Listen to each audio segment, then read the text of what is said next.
everyone, today I'm here to do another mashup review. You guys seem to like my last mashup review, so I thought I would continue to do that for every 3 to 4 books I read. This is going to be a mashup review. If you're unfamiliar with those, they're all going to be very short, spoiler-free reviews. I will leave annotations at the bottom, so in case you want to watch one particular review, you can just click on that annotation and it will bring you to that review. The 4 books I will be reviewing today is going to be Just Like the Movies by Kelly Fiore, or A Divergent Collection by Veronica Roth, A Total Waste of Makeup by Kim Gruenfelder, I don't know, and Take Me On by Katie McGarry. So enough chat, let's get to it. Like I said, I will leave annotations down at the bottom for specific reviews.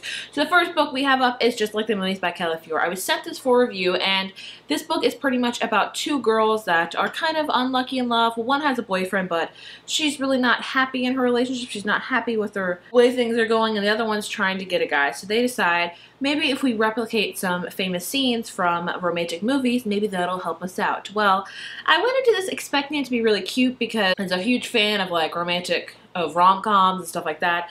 I was really looking forward to it. However, I liked it. I didn't love it. I really felt like they could have done more with the Just Like the Movies thing. They did like maybe 2 or 3 kind of things in the movies and stuff like that. Now, the characters were somewhat likable. I liked one character far more than the other one. I don't know if I'm pronouncing that right, is the one that's in the relationship. And she's in a relationship with this guy that's in a band. And quite frankly, he doesn't treat her that good. That's not telling and spoiling anything. He's not like a horrible boyfriend, but he's just like all about me in the relationship, not about, you know, us, which in a relationship it's about you two, not just one. So I was really like, I was kind of like, why are you trying so hard, girlfriend? Because he is clearly not that great of a dude. But so I didn't really like her character that much, but she grew on me. I really liked her by the end. The other character, Lily, is an overachiever, and she's really trying to get attention of one guy, which I liked the guy she was trying to get the attention of. But I thought the whole movie thing was a cute idea. It could have been played out a little bit better.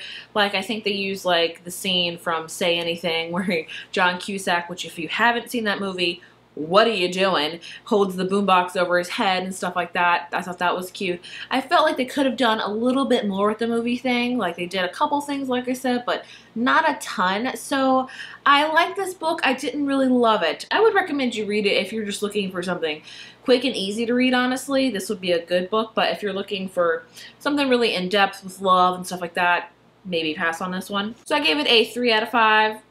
Maybe garnering toward the 2.75 range if I'm being ultra Pacific. So yeah. The next book is for A Divergent Collection, and this is a book that's full of all of novellas. Actually, I have 7 novellas in here pretty much, and this takes place strictly from the point of view of 4 in the Divergent trilogy. So if you're unfamiliar with the Divergent trilogy by Veronica Roth, you should definitely read it. It's one of my all-time favorite trilogies. Like, it's up there.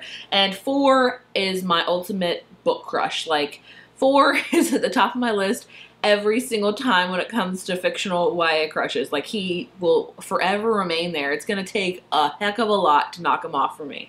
So needless to say, I freaking love this because it was all about 4, and I loved learning more about 4. I can't go too much into it without spoiling you anything. I would say this is a definite read if you love the Divergent trilogy, and it's super fast. Novellas you can read so easy. Like, you can read this within a day, less than a day, because it's just full of short stories, and you learn more about 4 and the awesomeness that 4 is and the love that 4 is, and you just want to like meet him and never let him go. So 5 out of 5 definitely for this, because 4 is just the best. The next book I read on a total whim, and it's A Total Waste of Makeup by Kim Gruenfelder. This is an adult chick lit book, and I was highly disappointed with this one.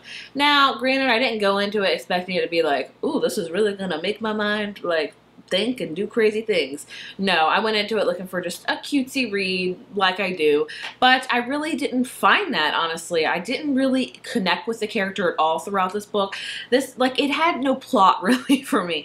It's all about a girl named Charlie who is an assistant to a famous movie actor who's really nice, and it's all about her looking for love and her sister. It's like there was no plot for me, honestly. That's really what I felt like.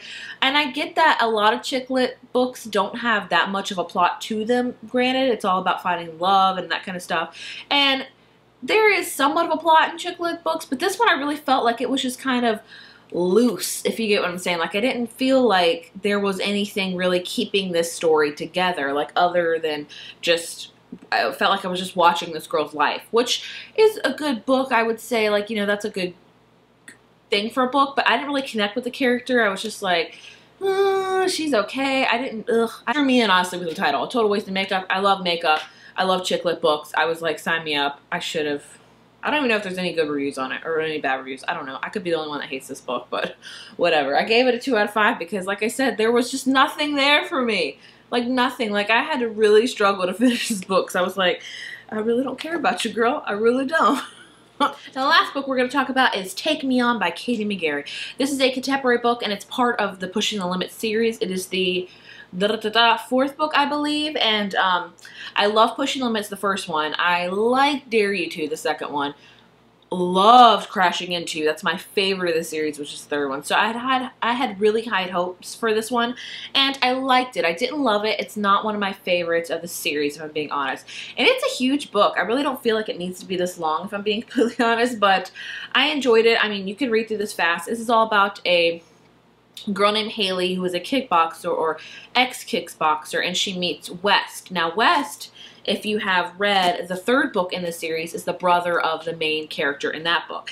Now, it's not necessary to read all these books in order, la la la. I would recommend it because there's just intertwining characters and stuff like that. I like this book. I didn't love it. The reason I liked it is because I didn't really connect with the characters as much as I did in previous books. Now, with Rachel and Isaiah in the last book, like, I freaking adored them. Like, I was like, more. Haley and West, I was kind of like, when I was done, I was like, I'm okay with never reading them again. Haley was a good character. She was a kickboxer. She was a fighter. She's an ex-kickboxer, like I said. She quit for reasons I'm not going to say, but I kind of was like, I get that you've been knocked down, but let's get up again kind of mentality with Haley. And I get she's a teenager, and I get that, but I'm like, I'm the type of person that if you knock me down, I'm going to come back stronger to show you how much stronger that I am than you, because that's how I am. That's my mentality, which kind of could not be good while going into this book, because you're like, get up, do this again. But I liked seeing Haley progress. You know, she did progress in this book, and I liked her overall, but I just wish she was a little bit stronger, not in a fighting sense, but in overall other senses. Now, West, on the other hand, if you've read the third book in this series, West was kind of a dick, if I'm being honest. So you already went into this with this preconceived notion of West has got to step himself up because he was a jerk in the last book, and he's got a lot of redemption to show, which he did show a lot in this book, but it took a while for me to be like, all right, he's a redeemable character, he can do this and stuff like that. Not to say I didn't like this book at all. I really enjoyed it. I honestly love Katie McGarry's writing, and I'll read anything she wrote. But if I had to put my favorites in order of the series, number 1 would be the third book, Crashing Into You. Number 2 would be Pushing the Limits, the first book. Number 3 would probably be this one, Take Me On, and then the last one would be the second one, Dare You To. So it's kind of all over the place. But I did enjoy this one.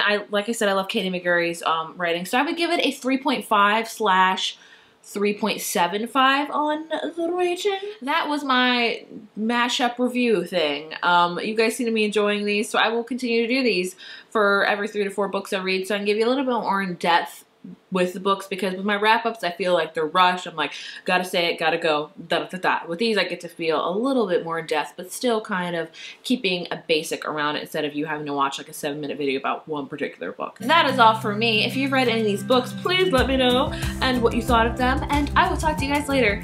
Bye. Every time I read the title of this book, I think of the Aha song, and if you haven't heard that song, you're crazy. Take on me, take me.